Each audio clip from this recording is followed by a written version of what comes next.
இன்றைக்கு வந்த சமுதாய தலைவர்கள்லாம் பார்த்தீங்கன்னா நிறைய எங்களை எம்பிசி ஆக்கணும், ஓபிசி ஆக்கணும், இன்னைக்கு நிறைய இபிசி ஆக்கணும், இப்படி நிறைய கோரிக்கைகள் எல்லாம் ஜாதியை சார்ந்து தன்னுடைய இடஒதுக்கீடை சார்ந்து இன்றைக்கு தங்களுடைய கோரிக்கையை நீங்கள் எல்லாம் வைத்திருக்கின்றீர்கள்.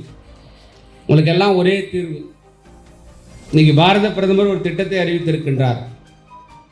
இன்னைக்கு நம்முடைய இந்திய நாடு முழுவதும் மக்கள் தொகை கணக்கெடுப்பு நடத்த வேண்டும், அதே நேரத்தில் ஜாதிய கணக்கெடுப்பும் நடத்த வேண்டும் என்ற உத்தரவை பாரத பிரதமர் திரு நரேந்திர மோடி அவர்கள் தான் இன்றைக்கு முன்னெடுத்திருக்கின்றார். இது வரைக்கும் எந்த பிரதமராக நடத்தினாங்களா? இல்லை. ஸ்டாலின் கூட ஒவ்வொரு நேரத்தில் கேட்பார், நாங்கள் சமூக நீதியை பின்பற்றுறோம், எங்களுக்கு கணக்கெடுப்பு நடத்தணும்னு.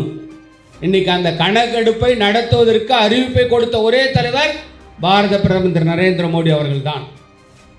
அந்த கணக்கெடுப்பு நடத்தி அதற்குரிய இறுதி கட்டம் வருகின்ற பொழுது இன்னைக்கு என்னென்ன கோரிக்கைலாம் நீங்கள் கொடுத்தீங்களோ அந்த கோரிக்கையை நிறைவேற்றுவதற்கு உங்களோடு சேர்ந்து புதுவை மாநில பாரதிய ஜனதா கட்சியும் கோரிக்கை வைக்க தயாராக இருக்கின்றது என்பதை இந்த நேரத்திலே உங்களுக்கு நாங்கள் சொல்லிக்கொள்ள கடமைப்பட்டிருக்கின்றோம்.